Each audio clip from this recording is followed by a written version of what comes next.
SIM card to the NIN. It's something that you have to do in such a gradual process, knowing fully well the difficulty you have encountered in registering those who have registered so far.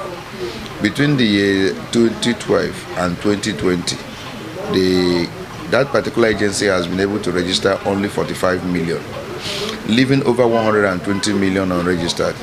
And then you now come out with a government policy that says within 2 weeks, and then by extension now within 6 weeks, you register 120 million, about 120 million.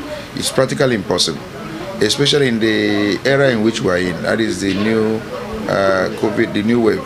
There is a new wave of this COVID-19 that is happening all over the world, and Nigeria is not an exception. And people are dying daily. And Nigerians have, officials have risen up by asking Nigerians to observe the necessary protocols. If you are insisting on Nigerians observing those necessary protocols, why are you asking them to be clustered together in order to register for NIN? You know, by that, by endangering their life. You are endangering the lives of Nigerians. You are exposing them to the virus, which again is clearly a violation of the rights to live. I think they have a statute. I mean, there is a law. There is an act of National Assembly that set up that agency that is in charge of registration of Nigerian identification. I mean, Nigerians' identities. There is a particular agency. The agency may say, look, we're not allowed to follow any other method other than direct capturing of data of Nigerians by our own system. Because those other systems that were used were not actually from the system of this agency that is in charge of registration of Nigerian data. So they may want to probably rely on that and say, let's do it all. But we are saying the issue of publicity of this exercise over time has not gotten even to the hinterlands. And there is no structure in the hinterland, in all the rural areas, in order to capture many Nigerians that have not registered.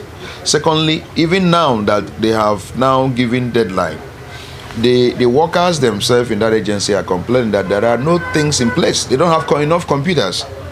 They don't have enough structures on ground for them to carry out this exercise effectively.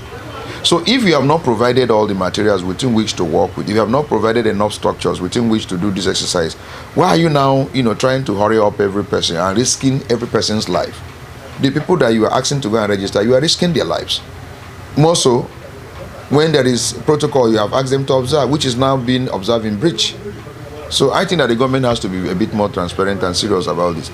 It is not right for this particular pronouncement they have made and the way they're going about it. They are not doing it rightly.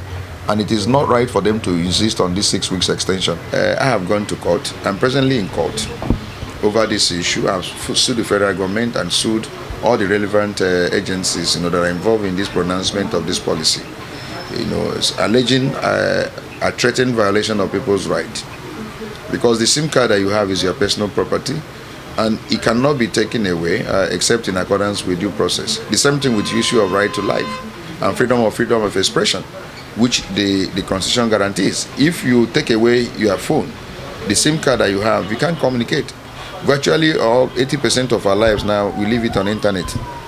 So if you take away that life, if you take away that freedom of expression, if you take away the person's property, you have endangered the person's right, for which the law also provides a remedy. That's why I have quickly filed an action against all the relevant agencies in court, believing that having served them, they will actually exercise discretion not to deactivate any person's line until this matter is determined in court.